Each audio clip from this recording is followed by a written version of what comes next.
Olá pessoal, que privilégio estar com vocês hoje e partilhar a palavra nesse culto especial. Todo culto é especial, mas esse é o culto de envio de missionários. E a Igreja de Bacaxiri, junto com a Junta de Missões Mundiais, está enviando missionários para a África nessa manhã. Eu vou poder participar com você na pregação da palavra. Nós vamos ver nessa manhã como missões é uma decisão pessoal, como missões é uma força comunitária, como missões é um privilégio intransferível e missões revelam Deus.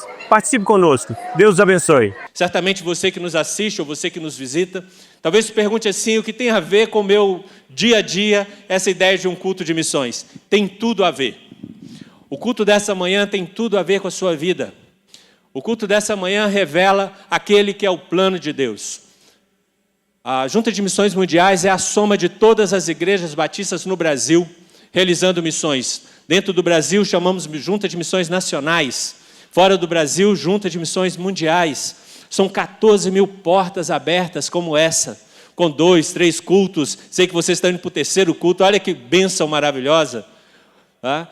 Portas abertas para receber e pessoas levando o Evangelho por esse Brasil e fazendo uma tremenda diferença. Então, nessa manhã, com todas as suas necessidades, com todas as suas questões, eu posso te afirmar, esse culto tem tudo a ver com os desafios que você tem na sua vida. Missões, ela vem para ser o ponto de equilíbrio. Ela vem para fazer cada um de nós entender a nossa razão, o porquê existimos, por que estamos aqui. Por que eu acordei hoje, por que eu vou dormir, por que eu tenho trabalhado 12, 14 horas na semana na empresa. Por que eu estou estudando? Por que eu estou buscando? Por que eu estou me esforçando? Por que eu estou sendo marido de uma mulher só, enquanto tem gente perdida por aí? Parece até estranho. Eu vou fazer agora, mês que vem, 26 anos de casado. Sou quase um ET para a minha geração. Namorei e casei com uma mulher. Qual a razão de tudo isso? Qual a razão de levar a sério o meu casamento? É missões. Ver 2 casais jovens dispostos a ir a outro continente. Diego e a Deísa estão indo para Guiné-Conakry, ou Guiné-Conakry, um dos lugares mais empobrecidos do planeta. E olha, você que é jovem, está aqui assistindo, você que já é experiente, vai concordar comigo quando nós íamos falar que alguém ia para um outro campo, preocupado em gerar microcrédito para que as pessoas melhorem de vida, impactar a sociedade. Nós não estamos enviando missionário para chegar lá e sair arrancando dinheiro do povo, não. E nem sair construindo prédio. Pelo contrário, construindo pessoas, transformando vidas, vivendo junto da comunidade, levando seus talentos.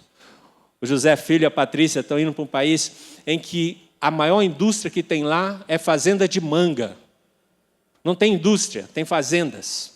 A maior fonte de receita das pessoas são as fazendas de manga. Toda manga produzida nesse país é vendida para a Inglaterra. Os missionários que chegaram lá, envolvidos com a comunidade, viram que é um ato de grande injustiça das pessoas que trabalham naquelas fazendas. Seus filhos não podem ir na escola no tempo de colheita. O que ganham não permite que eles sustentem as suas famílias. E ser um missionário é se envolver com a comunidade, entender a realidade daquela comunidade, buscar uma transformação. Então, o grupo que está lá já vem trabalhando, nós temos uma fazenda, vem plantando algumas coisas, eu vou mostrar algumas imagens. Está chegando um outro casal, e não é para fazer fazenda simplesmente. É também para fazer essa fazenda ser altamente lucrativa, no sentido de abençoar as pessoas, mas também começar a preparar novos obreiros locais, pessoas que vão trabalhar. E nessa manhã eu quero mostrar algumas dessas imagens. Nós temos 4,6 bilhões de pessoas que não conhecem a Jesus nesse planeta. Falamos aí em cerca de 8 bilhões de pessoas. 4,6 bilhões de pessoas é um tremendo desafio. A partir aqui de Curitiba, quantos desafios tem essa cidade? O Paraná, o Brasil. Como nós podemos enfrentar esse desafio? Nos sentimos às vezes tão pequenos. E olha, eu preciso te dizer uma coisa, os missionários que estão aqui ficam impactados quando eles voltam ao Brasil. O que está acontecendo no Brasil é algo incrível. Igrejas fantásticas, igrejas crescendo. A igreja de vocês é uma igreja exemplar. Vocês estão partindo para um terceiro culto, daqui a pouco eu nem sei se vai ter um quarto, e vai chegando gente, as pessoas querem estar aqui. Mas muitos desses lugares O pastor Silvado pode nos emprestar 2 fileiras de banco, vai ser o número de crentes que vai ter em muitos dos lugares pelo planeta. Há um mundo a ser conquistado. Você está falando então que a gente tem que fincar a igreja batista, ter prédio, mudar as pessoas de religião? Não. Há um mundo a ser conquistado no ouvido. Pessoas que precisam ouvir o seguinte: olha, você é filho de Deus. Não coma da comida dos porcos, das arrobas dos porcos. Olha, há um lugar para você na mesa do Pai. Olha, há uma esperança para o seu casamento destruído. Se eu der o microfone aqui, certamente vai ter um casal que vai falar assim: a gente ia separar, mas naquele dia a gente ia assinar o documento, mas desistiu. Porque a gente voltou a entregar na presença de Deus e esse casamento toma um outro rumo. Há testemunhos aqui de pessoas que vieram de uma situação extremamente empobrecida e chegam numa posição de extrema produtividade, que saem do nada socialmente, financeiramente falando, e se tornam pessoas extremamente enriquecidas. E aí, diante desse desafio, eu lembro de um texto que eu quero compartilhar com vocês. João 6, 1 a 15. Qualquer um aqui que tem 3 meses de igreja já ouviu esse sermão pelo menos uma vez. Todas as nossas crianças já ouviram esse sermão. Abra sua Bíblia lá em João 6. É a história da multiplicação dos pães e peixes. Esse é um texto muito conhecido. E esse texto tem tudo a ver com essa manhã em comissões. Quando você está abrindo, todas as crianças já conhecem. Yasmin aqui, que vai para Guiné-Conakry, conversando comigo ali, eu falei: Yasmin, tudo bem? Está animada? Ela falou: estou um pouco triste. Vou deixar meu hamster aqui. Não dá para levar o hamster, não tem médico que autoriza aí, veterinário, para pôr o hamster no avião dela, infelizmente. Mas ele vai ser bem cuidado aqui, certamente, né? A avó vai cuidar do hamster dela, vai mandar fotos, vai colocar uma câmera lá na casinha do hamster para você acompanhar em tempo real. Mas prometi para ela o seguinte: chega lá, o pet que você quiser vai ser presente meu. Assim que a sua mãe e seu pai deixar. Escolhe uma zebra logo, né? Que é para empolgar. Ela falou: zebra não, zebra não. A história aqui, todos conhecem. São 5 pães e 2 peixes. E Jesus vai alimentar 15 mil pessoas. Existem vários momentos aqui. O primeiro momento, Jesus tem compaixão. Jesus está vendo as pessoas e percebe como elas são vazias. O segundo momento, Jesus começa a ensiná-las. No terceiro momento, Jesus está curando e libertando as pessoas. E num quarto momento, Jesus está alimentando fisicamente aquelas pessoas. Eu queria que você deixasse a sua mente agora pensar quem é nessa situação. Imagina você nesse lugar. Quem é você nessa história? Existe um menino que vem com 5 pães e 2 peixes. Existem discípulos que estão andando com Jesus e vendo ele curar, expulsar demônios, fazer mudanças na vida, mas estão temerosos, falando assim: Senhor, se tiver 200 denários, não tem como dar pão para todo mundo. E outros já falam assim: não tem nem onde comprar se a gente tivesse dinheiro. E vem o outro lá e só fala assim: tem um aí com 5 pães e 2 peixes. E tem uma população de 5 mil homens, com os mais diversos problemas e desafios, que àquela altura do campeonato já tinham esquecido até que tinha que comer. A presença de Jesus era tamanha que ninguém nem está lembrando que tem que comer. Ninguém está pegando assim: vou embora, porque a gente não... Onde a gente vai comer? Eles estão ali se alimentando de Jesus. Mas eu fico imaginando que cada pessoa ali tem uma coisa. Alguns não têm problema de saúde, não estão endemoniados, mas estão ali ávidos por aprender. Alguns têm fome, porque o contexto aqui é que era adquirir alimento e comprar alimento era muito difícil. O governo daquele tempo sobre aquele povo impunha barbáries, impunha altos impostos, impediu o acesso à comida. O governo que tinha a mão sobre aquele povo é um governo injusto, totalitário, cruel. E aquele povo está atrás de esperança. E ali tem gente que estava buscando uma esperança para a sua vida. Vamos ler o texto e nos encontrar nele? O texto diz assim: depois dessas coisas, atravessou Jesus o mar da Galiléia, que é o Tiberíades. Seguiu numerosa multidão, porque tinham visto sinais que ele fazia na cura dos enfermos. Então subiu Jesus ao monte e assentou-se ali com seus discípulos.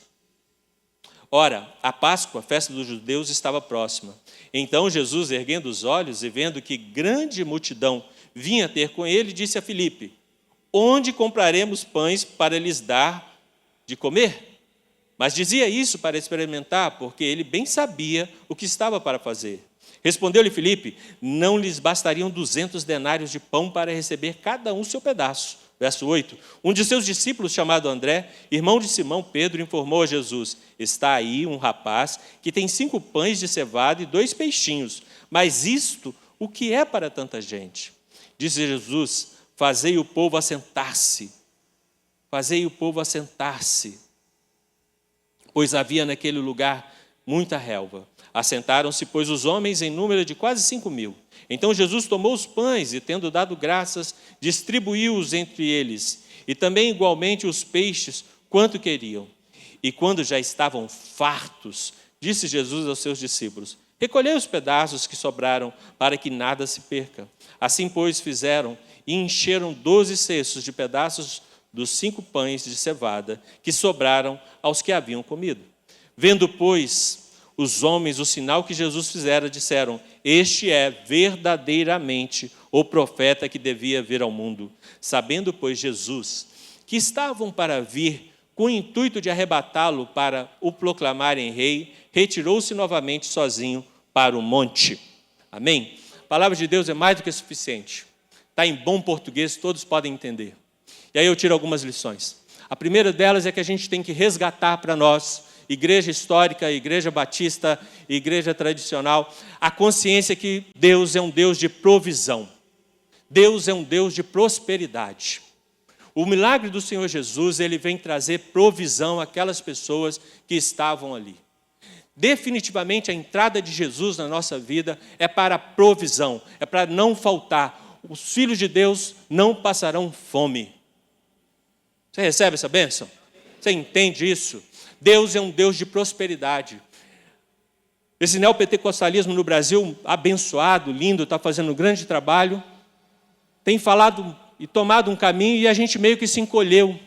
Mas é tempo de resgatar isso também, dizer às pessoas: Jesus é um Jesus de milagres.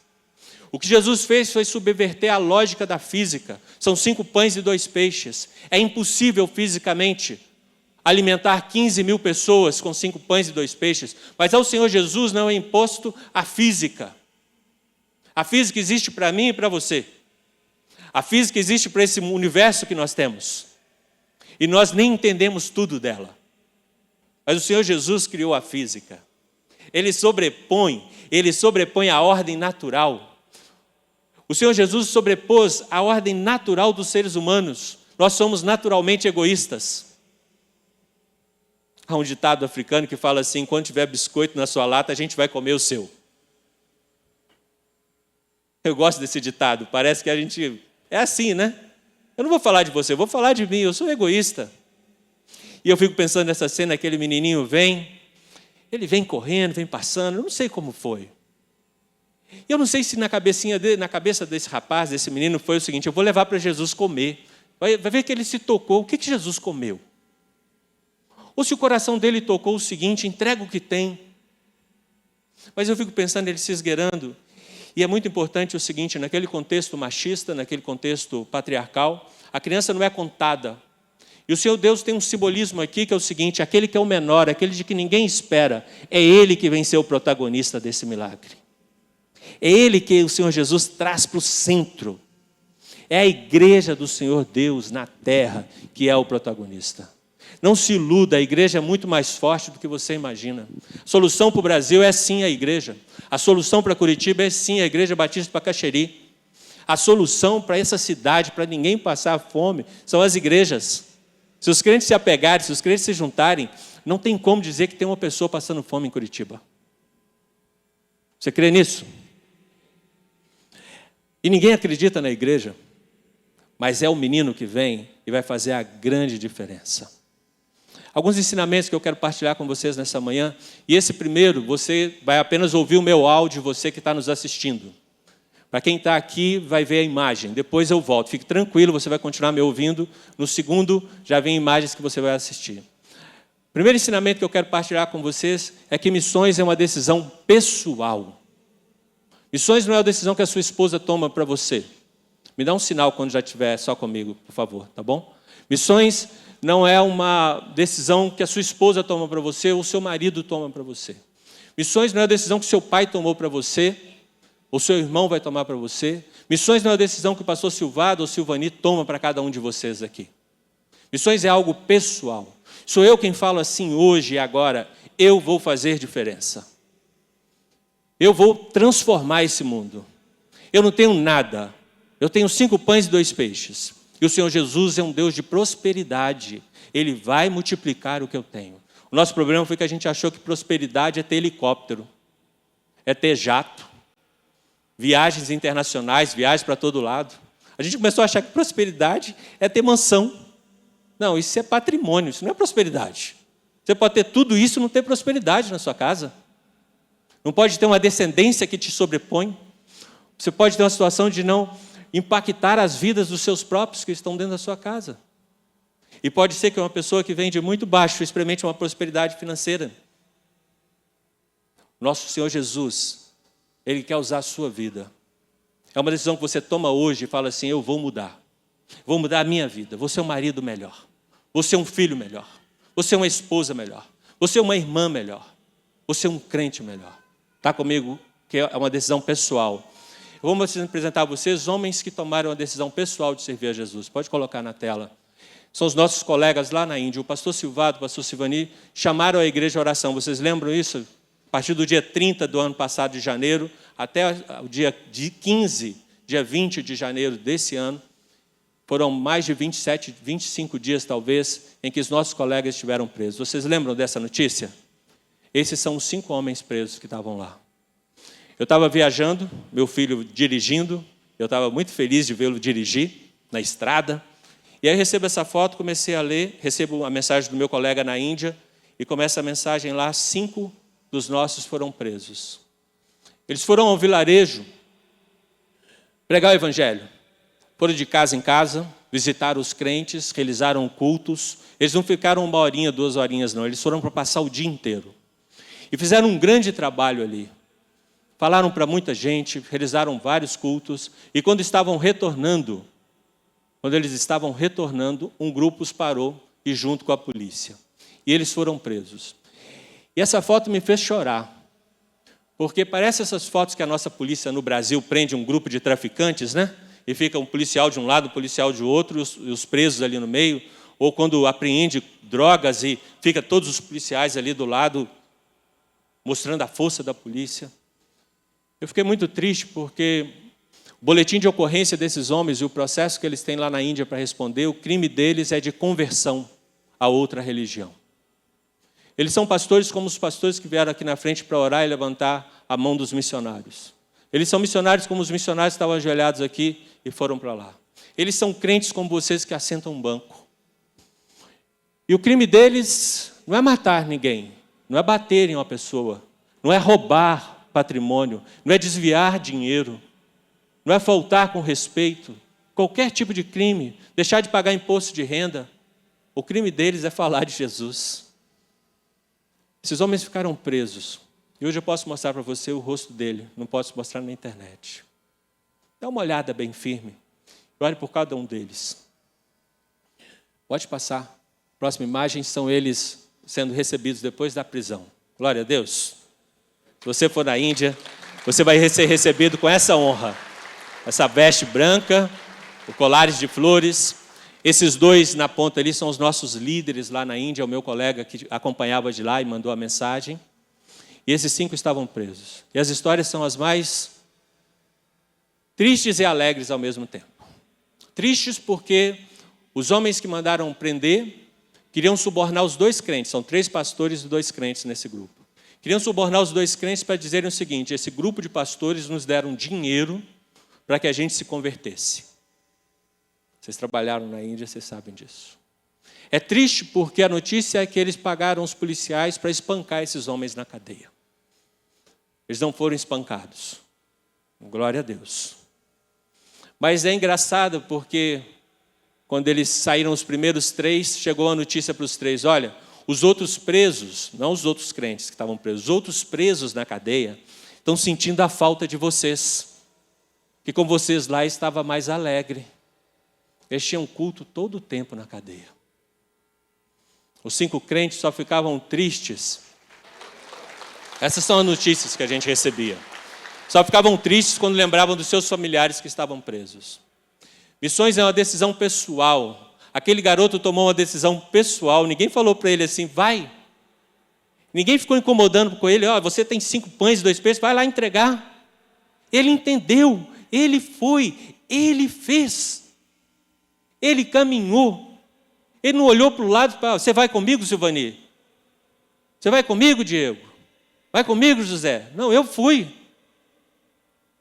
É uma decisão pessoal. Passa próximo, é o vídeo deles sendo recebidos na igreja. No primeiro culto, todos os pastores, os outros pastores, nós temos cerca de 50 pastores nessa região que você sustenta integralmente essas famílias. Pode colocar.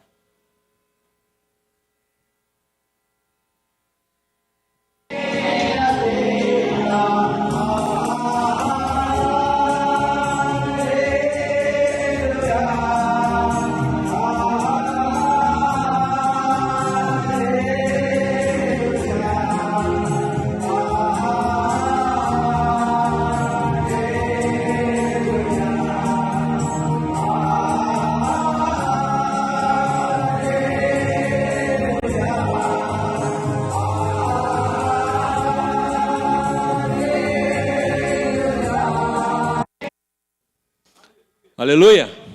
Glória a Deus! A Deus toda a honra e toda a glória. Depois de presos, o primeiro lugar que eles foram ser homenageados na igreja. E depois todos eles juntos com os outros colegas pastores tiveram um culto.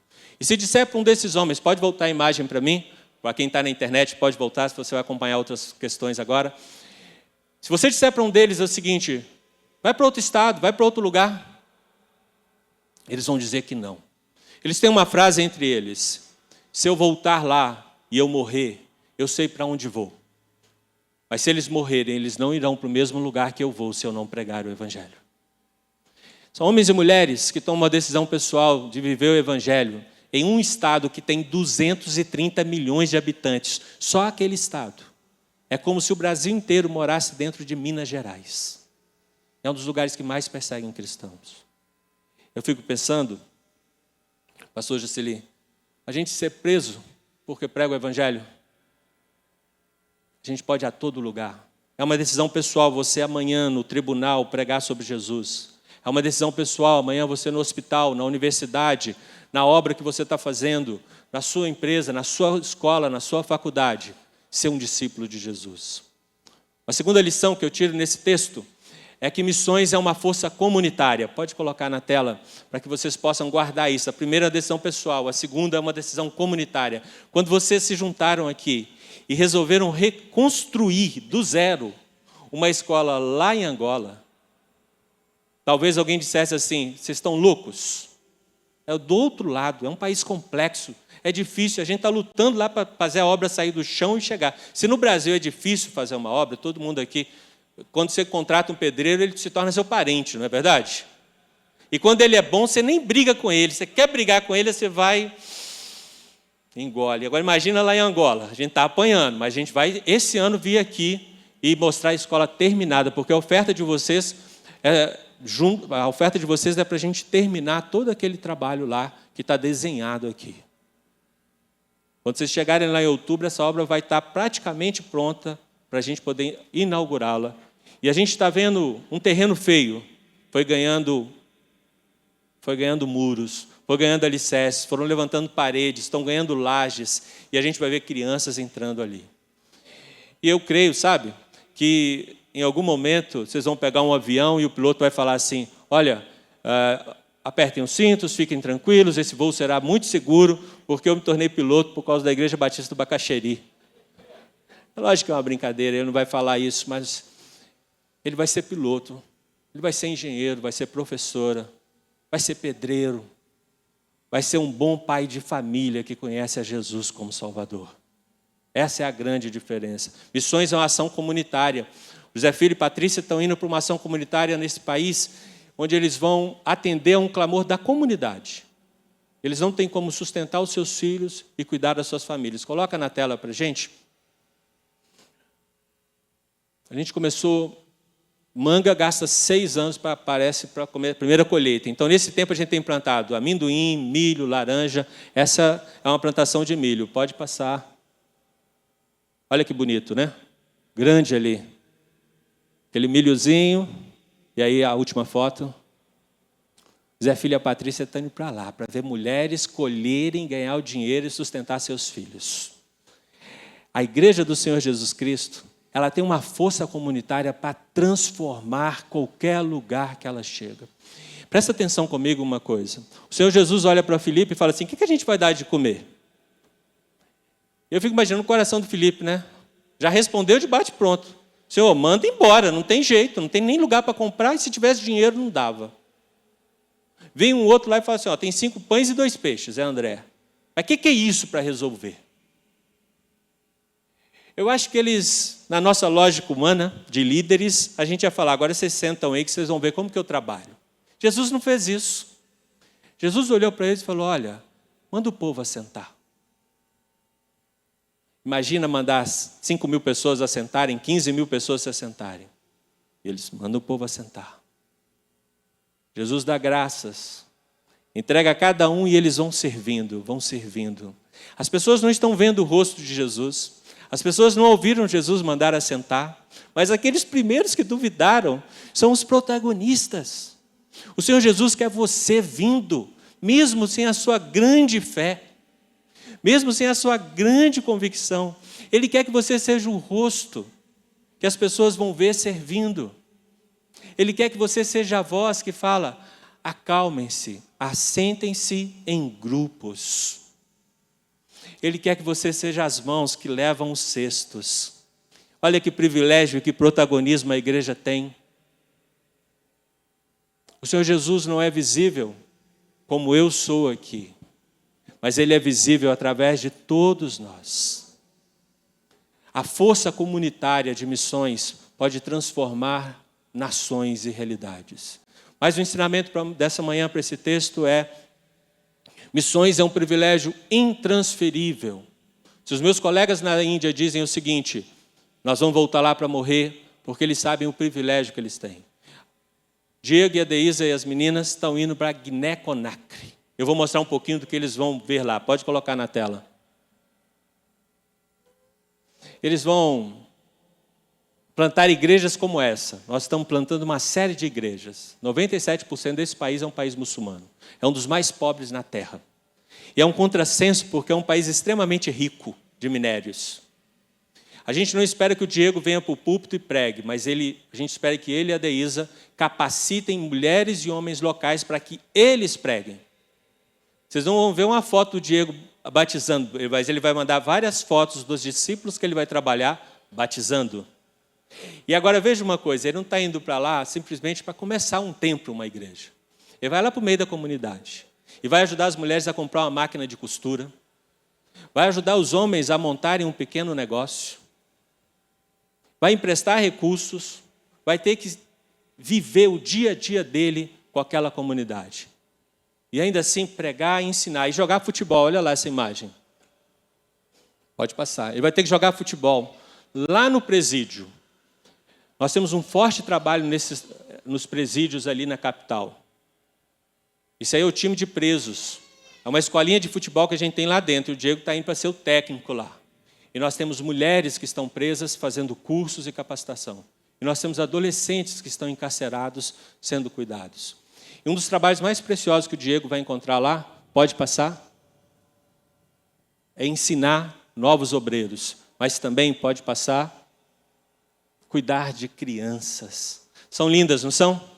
Colírio para os seus olhos nessa manhã, não é? Sabe quando eu disse, seja lá a sua questão, essa manhã você pode colocar de lado? Você está sendo chamado a ser as mãos, os pés, a voz do Senhor Jesus para crianças do outro lado do mundo. Esse é um dos nossos trabalhos que trabalha a prevenção do abuso sexual. Meninas bem pequenininhas, até 13 anos, participam desse processo. É um tempo que elas têm juntos, é contraturno, é um cuidado, são clubes de meninas, e vai sendo trabalhado para que elas sejam estimuladas a chegar à universidade, mudarem as suas vidas. Porque o povo de Deus não é um povo doido. O povo de Deus é um povo que sabe que quando Jesus entra, ele multiplica os 5 pães e os 2 peixes. E um menino lá em Angola pode ser um piloto de avião, e uma menina linda dessa pode ser uma médica. E elas têm, durante a jornada, várias lições, e uma das lições é fazer uma boneca. E a boneca ganha um vestido. E cada uma ganha um vestido igual ao da boneca. Pode passar.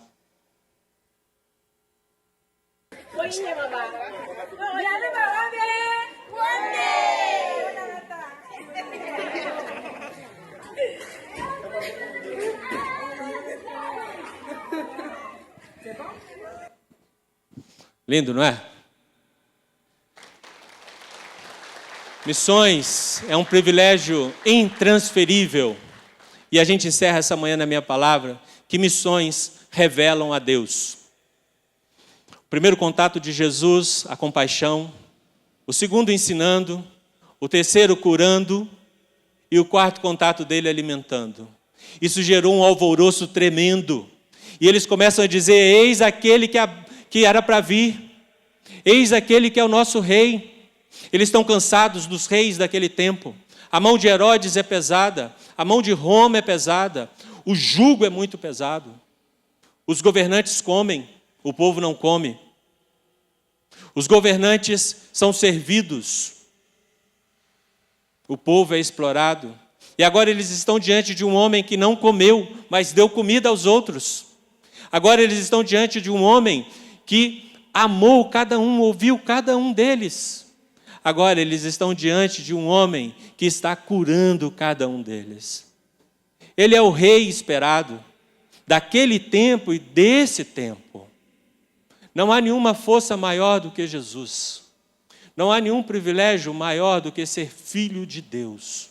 A Bíblia diz em João 1,12, a todos quanto creram, a todos quanto receberam, foi-lhes dado o poder de se tornarem feitos filhos de Deus.